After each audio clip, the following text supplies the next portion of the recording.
Enkiri here, and today we're going to continue on with our series of things I don't like. You know what really grinds my gears? So far I've covered bodybuilding and powerlifting, and I'll link those videos below in the description for those who are interested. And the next up on the chopping block today is none other than CrossFit.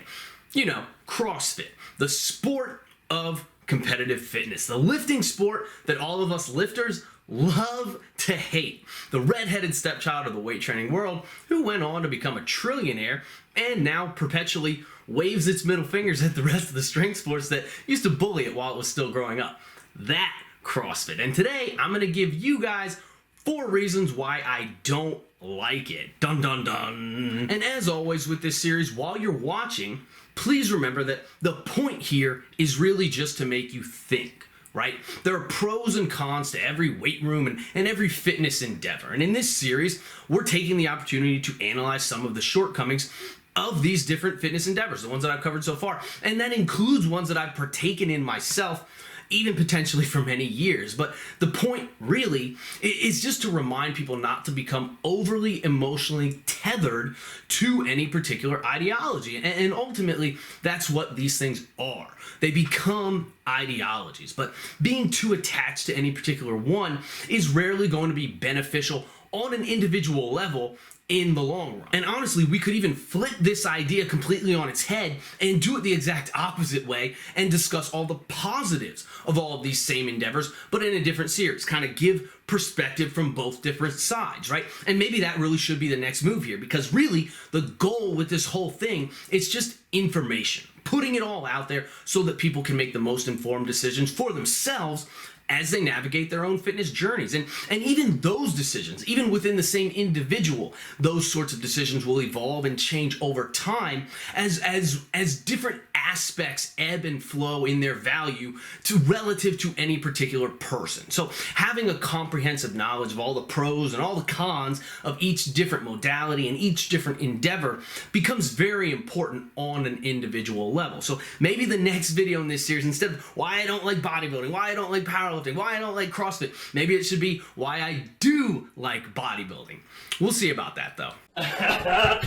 And just real quick guys, if you're in the market for a top-notch meal prep company, then be sure to check out FlexPro meals and use code Enkiri Elite for 20% off your order. The link is in the description. The food's legit. It usually arrives in just a couple days. They have a bunch of different high-protein meal options, and it's a really easy and convenient way to help keep your diet and your macros on track. And now, back to your regularly scheduled program. But today it's CrossFit. CrossFit is defined by Greg Glassman, its creator, as, quote, a quantifiable approach to a finally well-defined notion of what fitness is, end quote. Further, according to CrossFit.com, CrossFit is, quote, a lifestyle characterized by safe, effective exercise and sound nutrition. CrossFit can be used to accomplish any goal, from improved health to weight loss to better performance. The program works for everyone, people who are just starting out and people who have trained for years, end quote. They then go on to market it as kind of 3 primary components making up the essence of CrossFit, the core of CrossFit. Those 3 components are workouts, which are random and contain different movements every single day. This is still according to CrossFit.com. Lifestyle, which here is primarily nutrition, and they seem to be alluding to the paleo diet. And then finally, number 3, community. A support network of hundreds of thousands, maybe even millions of CrossFitters in CrossFit boxes across the globe, motivating and pushing each other to become fitter and healthier. So you've got workouts, you've got lifestyle, and you've got community, and that is CrossFit. And so like I said, that's all from CrossFit.com. It's kind of CrossFit, it's kind of what CrossFit is in their own words. CrossFit is for the everyman, right? It's for the casual fitness enthusiast and just the average person who wants to become fitter and healthier. And then somewhat distinct from that, but also kind of blurred in with it at the same time, we also have competitive CrossFit. That is the sport of CrossFit, where elite athletes compete in random tests of fitness to determine who is the fittest in the world. So in talking about CrossFit, we kind of have to acknowledge both of these things, right? As they're separate entities, but at the same time, they're intimately and inextricably linked. So with all that in mind, my logic today is kind of going to touch on both of these aspects at varying points throughout the video. I'm going to discuss 4 primary things that I don't like about CrossFit, and we're going to see aspects touching on both those things, the competitive side as well as the more casual side throughout the video, okay? So, jumping right into it. The 4 reasons why I don't like CrossFit. Number 1, it is haphazard. Number 2, it combines explosive and high-skilled movements with large amounts of fatigue. Number 3, it is one big walking contradiction. And number 4, at the elite level, it also has a drug problem. So let's start with reason number 1. CrossFit is haphazard. Now, if I know nothing about fitness or weight training or anything like that, I've probably heard about CrossFit at this point, right? It's on fucking ESPN. It's actually the pinnacle of strength sports or fitness sports at this point, whatever the hell you want to call it, at least in the West, in the US in particular. So let's say I know nothing about anything, but I do know about CrossFit. I've seen it on TV. So I go, I check out their website, I see the workout of the day, the WOD. And I'm filming this video today. It's April 27th. It's Wednesday. The WOD posted on CrossFit.com today is 12 reps, 9 reps, and 6 reps, done for time, alternating between muscle-ups and deadlifts. So you do 12 deadlifts, 12 muscle-ups, 9 deadlifts, 9 muscle-ups, 6 deads, 6 muscle-ups, blah, blah, blah. If you're a guy, you're supposed to do that with 315 pounds on the deadlift. If you're a girl, you're supposed to use 205 pounds on the deadlift. Obviously, I'm new to fitness, so I can't fucking do any of that, right? But the good news is they give me scaling options. I can regress this down so that I can complete the workout even if I'm a total newbie. Okay, let's check that out. The beginner option, same thing. 12, 9, 6 reps, alternating between a deadlift, but instead of a muscle up, now you use an assisted strict pull-up, according to their website. For the deadlift, now I'm supposed to use 135 pounds if I'm a guy, and 95 pounds if I'm a girl. So we got this big regression from the advanced level, the advanced workout, right? And I'm supposed to be able to complete this workout in no more than 10 minutes, but that's if I'm a newbie or whatever. If I'm good, then I should be able to do it in 5 minutes or less, according to the website. Okay, so the question you have to ask yourself is, why? Maybe I can do the regressed workout. Okay, but at what point will I then be able to build my way up and complete the advanced workout with 315 pounds on the deadlift, with 3 plates instead of 1 plate, right? The workout from 2 days earlier, there was a rest day yesterday, so the workout from the day before that on the website, crossfit.com. 10 burpees and 25 double unders, as many rounds as possible, completed in 12 minutes. The day before that, it was the overhead squat. 5 reps, 5 reps, 3 reps, 3 reps, 3 reps, and then 1, 1, 1, 1, 1. 5 singles, all on the overhead squat, followed up by a 2,000-meter row as fast as possible. That's the whole workout. The day before that, it was 20 toes to bar, followed by 20 dumbbell snatches using a 70-pound dumbbell. You do 3 rounds like that, you complete the 3 rounds as fast as possible. So with all that in mind, the question is, when will I, a total newbie who can barely complete 12 reps with 135 on the deadlift, when will I be able to deadlift 315 for 27 reps along with 27 muscle ups and do all that work in 5 minutes or less? And the answer is fucking never. Not if I follow these workouts, because this is kind of dumb. These workouts are random as hell by any definition of the term, which oddly enough is what they are supposed to be. They have accomplished that. They are random. With that, there is no rhyme, there is no reason, and there's no accumulation or enhancement of physical qualities because of that. These workouts, when performed with the provided regressions, would allow the average sedentary and out-of-shape Western adult to probably acquire a small semblance of general fitness, assuming they don't get injured in the process. We'll get to that in just a minute. Because they're most likely relatively sedentary, they would see a small increase in overall physical capacity, because doing something is more than doing nothing. After that, though, after that small initial adaptation occurred, the gains would level off, and if they didn't ever do anything but CrossFit, they would probably never see any gains ever again. On the flip side, these workouts, when performed with the advanced numbers and advanced metrics, would allow an already strong and well-conditioned individual to remain strong and well-conditioned. And that's probably mostly the extent of it. They would not likely make further progress beyond the point they were at when they started doing CrossFit. They might burn some body fat and improve their general conditioning levels a bit, depending on how they had been training leading up to that point, right? But they wouldn't get stronger, and they wouldn't build much, if any, muscle. And maybe that's all well and good in this case, because as an advanced athlete, as somebody who could just walk in on day one and complete these sorts of workouts, maybe you understand what you're doing, and you're doing it on purpose. Maybe that maintenance and those generalized benefits that you would get from that, from those sorts of workouts, maybe those sorts of workouts would confer. Maybe that is all that you want at that point in your training career, right? But the cold hard fact is that this randomized concept is just that. It is arbitrary. It's not based on directed enhancement of physical qualities, because how could it be? It's random. It's random on purpose. It is haphazard. It has no purposeful level of direction or organization. Its only purpose is in and of the thing itself. It does not cede to any logical concepts of progression or enhancement, and therefore it cannot possibly be used to build your fitness to any appreciable or impressive level. So again, the next time that you see a CrossFit WOD posted somewhere, ask yourself, why? And if there's no good reason, if there's no good answer to that question, then maybe the haphazardness of the ideology is a good enough reason for you to broaden your fitness horizons. Reason number 2, CrossFit combines explosive and highly technical skill movements with high levels of fatigue. Now this right here is a recipe for injury. I alluded to this in point number 1, with newer trainees especially being vulnerable here just because they have less experience. Their motor patterns are vulnerable in general because they simply have not logged very many high quality reps over the course of their training careers. They haven't had the opportunity to do that yet because they haven't been doing it for enough time.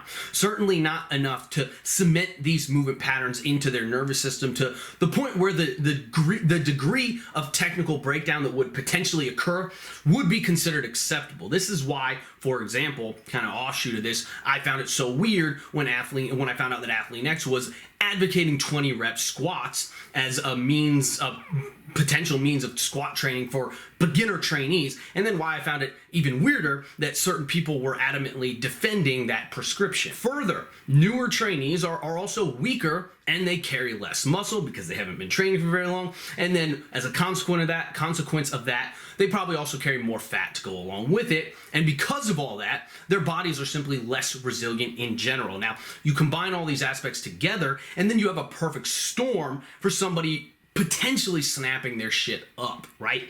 But even advanced athletes are not immune to this issue. There is a reason why Olympic weightlifters always use full rest in between sets. Almost always. There are some exceptions, but almost always. It's a general rule.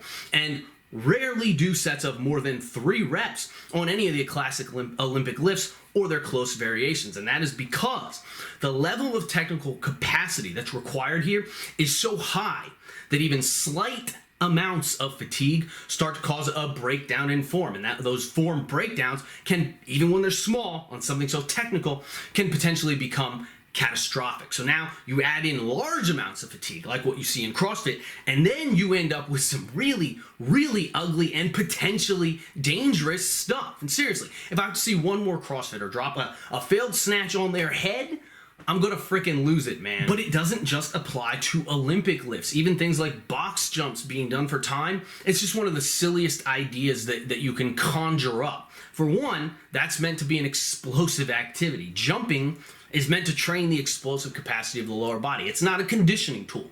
And by using it as one, you lose the true value of the modality. Its ability to build explosive power is its true value. You lose that. And then, further, you introduce new risks such as injury to the Achilles tendon rupture, injury to the knees potentially, because now you're doing large volumes of highly intense work and you are coupling it with a time factor and large amounts of fatigue. And the even stupider part is you could get all the same conditioning benefits that you possibly ever get from doing box jumps for time, or even better conditioning benefits by using modalities that are better suited towards that goal and just leaving the explosive work alone. Leave the explosive work alone and let the explosive work be explosive, and then use conditioning tools for the purposes of building conditioning, things like carries and drags and runs and rows and all that other stuff is a better way to build up your levels of conditioning. It's a real problem, and using these tools, using these modalities incorrectly is probably the dumbest aspect of CrossFit in general, in my opinion. You're taking perfectly good tools and you're trying to extrapolate them somewhere where they not only lose their inherent value, but in the process they also become potentially more dangerous in other ways than they would have been at the same time. So it's kind of like killing two stupid birds with one really big stupid stone. It's like trying to smash a nail into the wall using your drill. Not only is the nail not going to go into the wall, but you're also going to break your drill in the process. And reason number 3, CrossFit is one big walking, talking contradiction. And by that, what I mean by that is you don't get good at CrossFit by doing CrossFit. I kind of alluded to this way back in point number 1, but this concept, this notion, it doesn't even really make sense. What other activity can we possibly say this of? You don't get good at chess by playing chess. You don't get good at cooking by cooking. We can't really say that about anything else. It's just CrossFit. And the fault of that is the very essence of the endeavor, the core concept that it is built upon. Randomness. Like I said earlier, if I'm a total newbie, I'm never fucking doing 27 deadlifts with 315 pounds and 27 muscle-ups in 5 minutes or less. If I'm just doing CrossFit, it's never going to happen if I use CrossFit as a means of improving my ability to perform CrossFit. So that's a CrossFit workout, and I won't be able to do it. I'll never be able to do it successfully if all I do is CrossFit and I'm starting out as a newbie. The only way that I will get there is if I cut out, or at least tone down, the randomness, the randomized aspect of the whole thing. So just kind of say, fuck these silly WODs, and instead go and try to build up and enhance my physical capacities in an intelligent and directed fashion. That includes strength, mobility, conditioning, power, technical prowess, etc., etc. And I will wager you $1 million that the guys at the top of the game, the elite CrossFitters, are doing just that. They're not just doing CrossFit.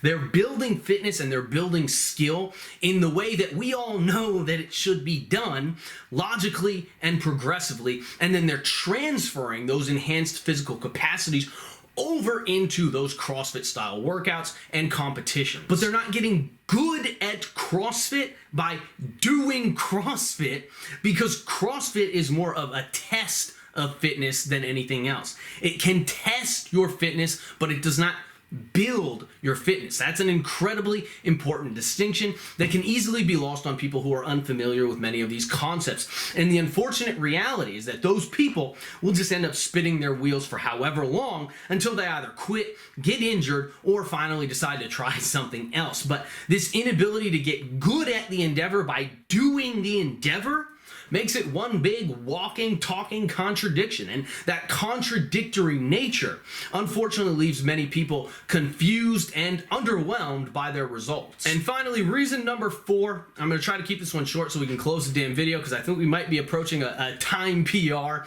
in terms of how long this video is. But CrossFit has a drug problem. This really shouldn't surprise anybody, although I'm sure it does. But many of the guys at the top of that game have discovered our old friend, the Juicy Juice bottle, right? And not just that, but I would wager other PEDs as well. EPO is known for its widespread usage in cycling, for example, but I can see some pretty big benefits to it being used in high-level CrossFit competition as well. But the typical PEDs that we think of as lifters, things like testosterone and other anabolic steroids, those would be very helpful for a CrossFitter because they're going to improve recovery from your workouts. They're also going to help you build strength and muscle and power as well. All attributes that would be very helpful for a CrossFitter. Not to mention, if you were using anabolic steroids, you could actually start to practice some more of those haphazard style CrossFit workouts. And even through that haphazardness, you would still potentially be able to see gains in strength and muscle that you wouldn't have seen if you didn't have the assistance of the PEDs. And that would then help carry over into future competition. You're kind of getting used to that style of work, if nothing else. You also wouldn't be at as high of a risk of losing strength, power, and muscle mass, even when performing large amounts of conditioning work or cardio work, things that can potentially become catabolic for a natural athlete. And that would just be a huge advantage because CrossFit competition does combine aspects of all these qualities. It isn't just a test of conditioning. It does require great strength and great power as well, depending on the events that are present, but those are potentially conflicting adaptations. So the more conditioning work that you can perform and recover from without going catabolic, that's just going to be or losing strength, that's just going to be a huge advantage for a CrossFit competitor. And now there are big dollars at stake too. So all these guys are all natty, bro. Yeah. Now here's the thing. I don't fucking care. Take your PEDs to your heart's content, man, and go win that cash prize. You do you, whatever. The problem for me is the unrealistic expectation that it creates, right? CrossFit will never acknowledge its drug problem because it doesn't benefit them to do so. So that's just kind of there now. And you might be thinking, some of you might be thinking, well, Alec, it's no different than strongman. They have a drug problem too. And you'd be right. They do have a drug problem. The difference, however, is that the layperson looks at fucking Eddie and Thor and Pujanowski and says to themselves, that motherfucker is on steroids. He also probably weighs 400 pounds. So, like, there's a big barrier there, and people reasonably understand that they aren't likely to be a part of that at a high level or be capable of some of those insane feats. CrossFit, though, is kind of like a watered-down version of strongman with more conditioning work. It's marketed to the everyman. We saw that earlier in the video, and obviously, the tacit implication here is, well, you can look and perform like these guys if you just work hard enough. Otherwise, why the fuck am I even going to bother?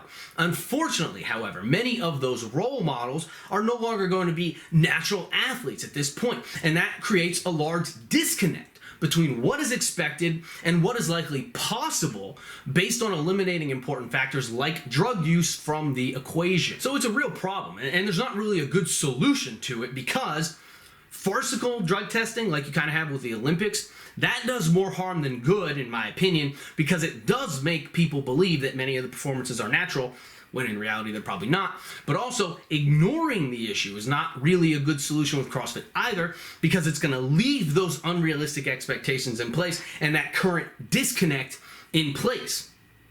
Acknowledging the issue and not doing anything about it isn't really an option, though, because we live in a puritanical world that just doesn't really like that sort of thing. But acknowledging the issue and actually cleaning up the sport is also not going to happen because it wouldn't be good for the bottom line, which is the dollar. So other than awareness, like what I'm trying to do here with this video, that's really the best idea that I've got. Anyway, I think, like I said, we might have just set a PR for video length here. This one was too long for me. I'm sick of filming the damn thing, I can tell you that much. But I wanted it to be comprehensive. I hope you guys enjoyed the video. I hope you found it informative and insightful.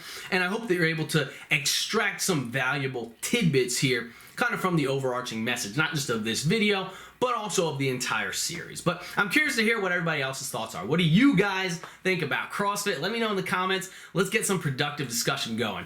That's all I got for today, guys. Please remember to hit the like button before you go. Subscribe to my channel. Leave me some love in the comments. All that good stuff. Check out EnkiriEliteFitness.com for online coaching and training programs. Remember to sign up for my Patreon.